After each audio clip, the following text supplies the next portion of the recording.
Very good morning, dear students. Welcome to e-learning classes of business studies. Today, in this lecture, I am going to complete remaining principles of Henry Fayol, and I am going to complete scientific principles of management by F.W. Taylor. See, the 11th principle of Henry Fayol, that is equity. It is principle of equity. Equity refers to kind, fair and just treatment to the employees. Employees के साथ kind fair और just treatment करना, that is called equity. According to Henri Fayol, employees will put their maximum efforts only when they are treated with kindness and justice. While dealing with the employees, our manager should use kindness and justice towards employees equally. Equity is a combination of kindness and justice. Equity क्या है आपका? Combination है kindness और justice का. If a manager is biased, अगर एक manager partial है, biased है in dealing with employees, then employees will get dissatisfied. तो एम्प्लॉयज़ क्या हो जाएंगे? डिससेटिस्फाइड हो जाएंगे. They will not use their best efforts in the organisation. Equity का मतलब इक्वल सैलरी प्रोवाइड करना नहीं है, क्योंकि how it is possible that a peon and a supervisor get equal salary. Equity का मतलब same discipline, rules, regulations apply करना irrespective of their grade, position and gender with all the employees of the organization. Is it clear? तो equity create loyalty and devotion in the employees towards the organisation. अगर equity होती है organisation में तो equity तो loyalty and devotion आ जाता है in the employees. The equity principle suggest that managers must be kind as well as equally fair to the subordinates. Manager को काइंड भी होना चाहिए और बायस नहीं, मतलब पार्शियल नहीं होना चाहिए, इक्वली फेयर होना चाहिए with all the subordinates of the organisation. Positive effect, employee get satisfied. जब इक्विटी होती है in the organisation, employee get satisfied. It motivate the employee and boost up the morale of the employees. और employee को ऐसा लगता है कि everyone is treated in the same manner, तो एम्प्लॉय का मोरल बूस्ट होता है और एम्प्लॉय जो होता है अच्छे से वर्क करता है in the organisation. Consequences of violation of this principle, अगर ये प्रिंसिपल फॉलो नहीं होता है, it means dissatisfaction in the employees. जब आपके हर चीज़ बायस होगी, पार्शल होगी, तो employees are dissatisfied, they will not use their best efforts in the organisation. It increases the turnover of the employees, और इससे एम्प्लॉय का टर्नओवर भी क्या होता है? इंक्रीज हो जाता है. Now see the next principle, that is stability of tenure of person. Tenure मतलब time period. Time period means हर एक एम्प्लॉय का who is working in the organisation must have a fix time. Second thing, there should not be any frequent termination and transfer of the employees. Stability का मतलब employ को एक stable atmosphere देना. बार बार employ का अगर transfer होता रहता है, फ्रीक्वेंट ट्रांसफ़र या टर्मिनेशन होता रहता है, तो work will not be completed और एम्प्लॉय अपना जो है बेस्ट एफर्ट्स नहीं लगा सकता है ऑर्गेनाइजेशन में. तो according to this principle, the management must provide the feeling of job security and employee so that employees can use their best maximum efforts in the organization. इस प्रिंसिपल के accordingly management को जो है अपनी जो है जॉब सिक्योरिटी प्रोवाइड करनी चाहिए एम्प्लॉयज़ को. एम्प्लॉयज़ के अंदर एक फीलिंग आ जाए जॉब सिक्योरिटी की, क्योंकि जब तक एम्प्लॉयज़ के अंदर इनसिक्योरिटी की फीलिंग होगी तो employee will not use their best efforts. Frequent turnover of employee is bad for organisation. Employees का फ्रीक्वेंट टर्नओवर बैड है ऑर्गेनाइजेशन के लिए. Such decision must be taken when they are almost unavoidable. और ये decision कब होने चाहिए? जब ये आपकी अनएवॉइडेबल सिचुएशन होती है तब. So equity refers to no frequent termination and transfer of the employees in the organisation. According to this principle, the management must provide the feeling of job security. जब एम्प्लॉयज़ में job security होगी तो वो अपना काम भी बहुत अच्छे से करेंगे. They will use their best efforts in the organisation. Frequent turnover से एम्प्लॉयज़ के ऊपर बैड इफेक्ट पड़ता है और एम्प्लॉयज़ विल नॉट. फिर टर्नओवर तभी लेने चाहिए, स्टेप ये तभी होना चाहिए जब अनअवॉइडेबल सिचुएशन होता in the organisation. Although it could take a lot of time, employees need to be given fair enough time to settle into the job. कोई भी न्यू एम्प्लॉय आता है इन द ऑर्गेनाइजेशन तो उसको एक time मिलता है जिसमें वो अपने आप को सेटल डाउन करता है in the organisation. An employee need time to learn his job. और एम्प्लॉय को टाइम चाहिए अपना वर्क को लर्न करने के लिए, because he is new in the organisation. तो और तभी वो एफिशिएंट हो पाएगा, तभी वो लर्न कर सकता है the rules and regulations of the organisation and he can use their best efforts in the organization. The employee should have job security because instability lead to inefficiency. Is it clear? अगर एक stability of tenure मतलब job security होनी चाहिए, क्योंकि आपके instability से inefficiency arise होती है. What is the positive effect of this principle? Improves the efficiency level of the employees. जब स्टेबिलिटी ऑफ टेन्योर होता है ऑर्गेनाइजेशन में, it means employees are satisfied, उनके अंदर जॉब सिक्योरिटी की फीलिंग होती है and it improves the efficiency level of the employees and there is no wastage of time and resources. क्योंकि कोई भी न्यू एम्प्लॉय ऑर्गेनाइजेशन में आता है तो उसको टाइम चाहिए होता है सीखने के लिए. तो when there is no frequent turnover in the organisation, it means employees are perfectly working without any wastage of time and resources. Consequences of violation of this principle, अगर आपका जो है फ्रीक्वेंट टर्नओवर्स होते हैं in the organisation, then there is wastage of resources in learning the new job and dissatisfaction arises among the employees of the organisation. Now see the next principle, that is initiative. Initiative means, what is the meaning of initiative beta? Initiative means using the decisions of the employees also. Initiative refers to taking the first step with self-motivation. According to Fayol, the employees in the organization must be given an opportunity to take some initiative in making and executing a plan. Fayol कहते हैं कि suggest करते हैं Fayol कि organisation में जो भी employees हैं उनको कुछ चांसेस मिलने चाहिए ताकि वो इनिशिएटिव ले सकें अपने प्लान को एग्जीक्यूट करने के लिए. It gives immense satisfaction. वो एम्प्लॉयज़ को ये लगता है कि their decisions are also following in the organisation. It means या उनके प्लान्स को सुना जा रहा है ऑर्गेनाइजेशन में, तो उनके अंदर इमेंस सेटिस्फेक्शन आ जाता है. Without limit of authority and discipline all level of staff should be encourage to show initiative. और कुछ ना कुछ अथॉरिटी, कुछ ना कुछ रिस्पॉन्सिबिलिटी सारे एम्प्लॉयज़ को मिलना चाहिए, सारे स्टाफ को मिलना चाहिए without any limit of authority and discipline, ताकि जो है management should encourage initiative. Management को इनिशिएटिव को इनकरेज करना चाहिए ताकि एम्प्लॉयज़ जो हैं अपने डिसीजंस को, अब they can use their efforts in the organisation और they can take their own decisions. और once the decision are taken by the management, और जब उनके प्लान्स को माना जाता है तो वो एम्प्लॉय डिसोबीडियंस में भी नहीं रहते हैं, वो फॉलो करते हैं decisions of the management also. Is it clear? तो it allows the subordinate to think out a plan and do what it takes to make it happen. Means initiative का मतलब एम्प्लॉय से सजेशन लेना चाहिए कि इस प्लान पे हम किस तरीके से वर्क कर सकते हैं. तो एम्प्लॉय थिंक करते हैं उस प्लान के बारे में and they what it take to make it happen. और उसके अलावा जो है वो कोशिश भी करते हैं कि वो बेस्ट ऑर्गेनाइजेशन को दें. The positive effect of this is developing feeling of belongingness in the employees. जब एम्प्लॉयज़ को लगता है कि उनसे भी सजेशंस लिए जाते हैं तो feeling of belongingness arises among the employees. Employees achieve the target in time, और टारगेट टाइमली अचीव होता है.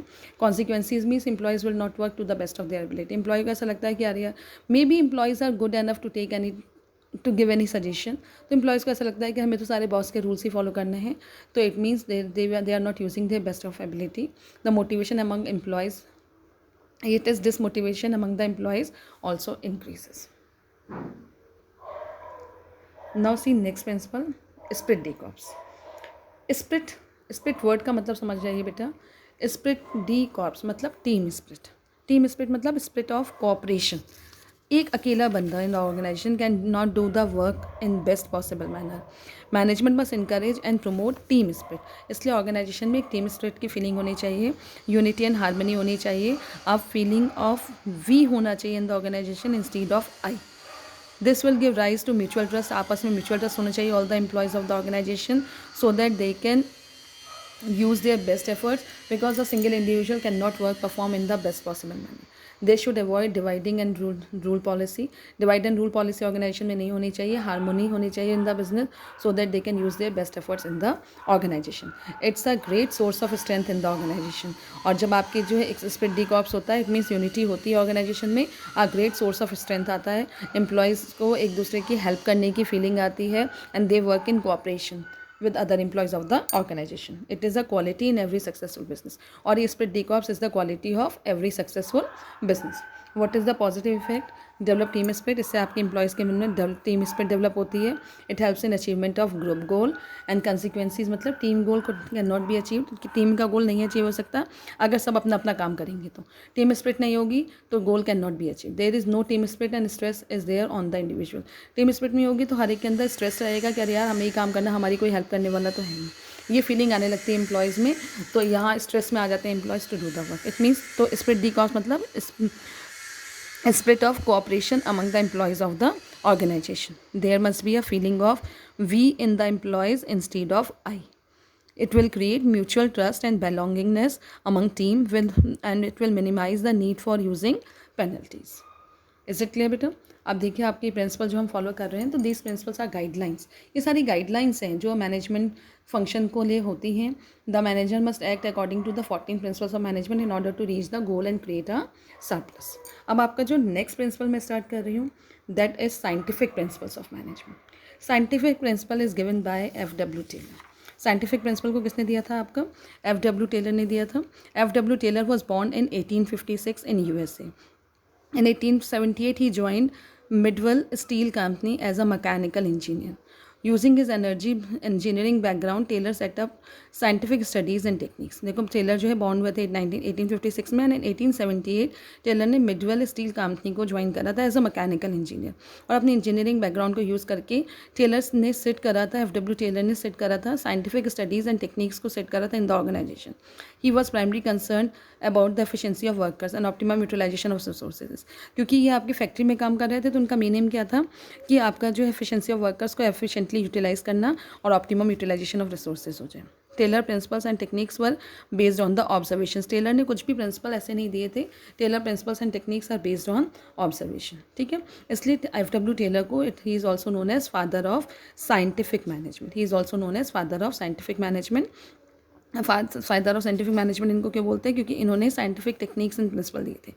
आप Henry Fayol gave the general principles of management, जिसको हम एक ऑर्गेनाइजेशन में यूज़ करते हैं, और टेलर ने FW टेलर ने जो दिया था that was scientific principles of management, जिसको हम एक फैक्ट्री में यूज़ करते हैं at the time of production के टाइम पे हम इसको ऑपरेशन के टाइम पे we use these principles of management according to FW Taylor. First principle क्या था FW टेलर का, that is Taylor and formulated 4 principles of scientific management. में 4 प्रिंसिपल्स से फॉर्मुलेट करे थे साइंटिफिक मैनेजमेंट का। First was science not rule of thumb. Rule of thumb मतलब अंगूठा छाप विधि नहीं है, it is a science.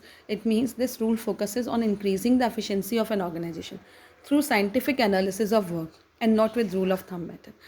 According to this principle क्या था, science according to Taylor insist that each job performed in the organisation should be based on scientific inquiry. जितनी भी जॉब ऑर्गेनाइजेशन में उन सब पे साइंटिफिक इंक्वायरी होनी चाहिए, कोई इंट्यूशन नहीं लगाना चाहिए, अपने बेसिस पे कोई डिसीजंस नहीं लेने चाहिए, बल्कि जो whatever decisions you are taking in the organisation that should be firstly judged कि कहीं ये डिसीजन आपके सही हैं भी या नहीं है। इट मीन्स आपका rule of thumb intuition method नहीं है organisation, it is a science except rule of thumb method.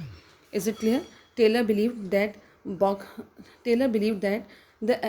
even a small activity like loading paper sheets into box cars can be planned scientifically. Taylor के accordingly अगर कोई भी small activity भी जो business में है उसको साइंटिफिकली प्लान करना चाहिए। This will save time and also human energy. It means Taylor के अकॉर्डिंगली क्या था कि कॉजेज एंड इफेक्ट रिलेशनशिप होना चाहिए एम्प्लॉयज़ में, ताकि वो कोई पर्सनल जजमेंट नहीं होना चाहिए कि हमने इंट्यूशन लगा दिया, अरे यार इसको इस तरीके से कर लो so that work can be perform in proper manner. तो ऐसा नहीं होना चाहिए, बल्कि हर चीज़ के पीछे एक जो भी डिसीजन आप ले रहे हैं इन द ऑर्गेनाइजेशन उसके पीछे एक आपका कॉजेज होने चाहिए एंड उसका रिलेशनशिप होना चाहिए इफेक्ट की इसका रिजल्ट क्या आएगा, वेदर इट इज़ पॉजिटिव और नेगेटिव। तो टेलर का जो फर्स्ट प्रिंसिपल था that was science not rule of thumb, means everything should be based on scientific inquiry and not on intuition.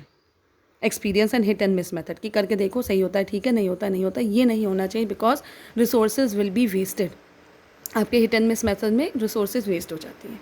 Now see the next principle of scientific Taylor that is harmony not discord. Harmony not discord ये extension है आपका spirit de corps का। Spirit de corps का ये extension है। तो Taylor indicated and believe that the relationship between the workers and management should be cordial and complete harmony. इस principal के अकॉर्डिंगली क्या था कि जो भी काम होता है ऑर्गेनाइजेशन में वो कॉर्डियल रिलेशन के थ्रू होना चाहिए। मीन्स एम्प्लॉयज़ जो है mutual give and take relationship पे अंडरस्टैंडिंग पे बिलीव करें। 2 ग्रुप्स होते हैं ऑर्गेनाइजेशन में, एक ग्रुप होता है आपका मैनेजमेंट ग्रुप, दूसरा होता है आपका ऑपरेशनल ग्रुप जिसे हम वर्कर्स बोलते हैं। तो अगर मैनेजमेंट का सारे डिसीजंस को वर्कर्स फॉलो कर रहे हैं तो whatever problems are arising in workers working, तो वो भी आपके मैनेजर्स को time to time sort out करना चाहिए। It means a cordial relationship, give and take relationship होना चाहिए। Difference between two will never be beneficial to इधर साइड। और अगर इन दोनों के बीच में डिफरेंशिएशन आता है, मैनेजमेंट अपना काम कर रहे हैं, अपने अकॉर्डिंगली डिसीजन ले रहे हैं, एम्प्लॉयज़ उनके डिसीजन को फॉलो नहीं कर रहे हैं, तो उससे क्या होगा, आपका जो है वर्कर्स के एक्नॉलेज नहीं करेंगे, अंडरस्टैंड नहीं करेंगे एक दूसरे की इंपॉर्टेंस को, तो काम प्रॉपरली नहीं हो सकता। तो Taylor also suggested the mental revolution for both management and workers to achieve total harmony. एक मेंटल रिवोल्यूशन होना चाहिए, एम्प्लॉयज़ के माइंड में ये होना चाहिए कि they will work in a proper manner. Taylor insist that there is need for both the group superior and subordinate to change their attitudes. और इन दोनों के बीच नेचर को चेंज होना चाहिए, सुपीरियर का एज वेल एज सबॉर्डिनेट का। क्योंकि आपके एम्प्लॉयज़ अगर सारे काम कर रहे हैं सुपीरियर के, तो superior must also listen the way and working of the employees in the organisation, their grievances, their problems should be sort out. Is it clear? तो मेंटल रिलेशन होना चाहिए और एक दूसरे के लिए आउटलुक और एटीट्यूड को चेंज करना चाहिए, तभी आपका वर्क हो सकता है। Now see the fourth principle that is cooperation not individualism. This one is your third principle बेटा, मैंने आपको सेकंड बताया था। Third is cooperation not individualism. Cooperation not individualism, it is similar to harmony not discord, ये harmony not discord की तरह ही है। और ये आप इसको ये भी कह सकते हैं कि आपका जो third principle cooperation not individualism है, इसमें आपका हार्मोनी नॉट डिस्कॉर्ड के अकॉर्डिंगली ही है, इसका एक्सटेंशन एक तरीके से according to this principle work must be carried on in cooperation with each other with mutual confidence and understanding for each other. Management का वर्कर्स पे बिलीव होना चाहिए, वर्कर्स का मैनेजमेंट पे बिलीव होना चाहिए। There must be a faith in between both groups of the organisation, that is management and workers. जब faith होगा, कॉन्फिडेंस होगा, अंडरस्टैंडिंग होगी, म्यूचुअल अंडरस्टैंडिंग होगी, तभी वर्क आपका प्रॉपर्ली हो सकता है। तो workers and manager must work in cooperation. The management must take workers in confidence before setting up the standard target, and the workers must also listen the way and working of the organization. Is it clear? तो managers को इनके बीच में क्या होना चाहिए, एक mutual cooperation होना चाहिए among the managers and workers, so that they can work in a proper manner in the organisation. Is it clear? Now see the next principle, that is development of workers to their greatest efficiency. The efficiency of company also relies on the ability and skill of its employees.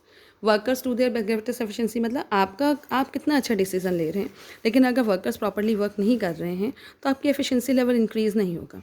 Industrial efficiency totally depend करती है efficiency of workers पे। Workers efficiency depend upon proper training, और workers को जब proper training मिलेगी तो workers के अपने रिसोर्सेज को भी पूरा यूज़ करेंगे।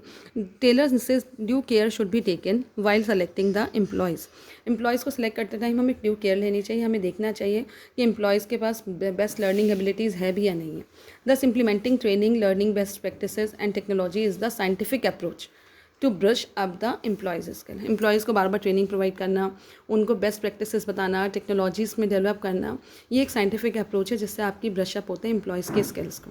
It means to assure that the training is given to the right employee, the right step should be taken at the time of selection. इसलिए सिलेक्शन के टाइम पे राइट स्टेप लेना चाहिए। It means recruitment, selection, training and development employees का proper होना चाहिए, सो that they can work with best of there efficiency and skills. Is it clear बेटा? ये 4 प्रिंसिपल साइंटिफिक मैनेजमेंट के थे, जिसमें आपके टेलर ने ये इंसिस्ट करा था कि how to work in the factory. मतलब means where there is production going on, वहाँ पे हम किस तरीके से वर्क करते हैं। It is not the general principle, it is the scientific principle of management. इसलिए FW Taylor is also known as father of scientific principle of management. I hope you all have understand. Thank you बेटा, have a nice day.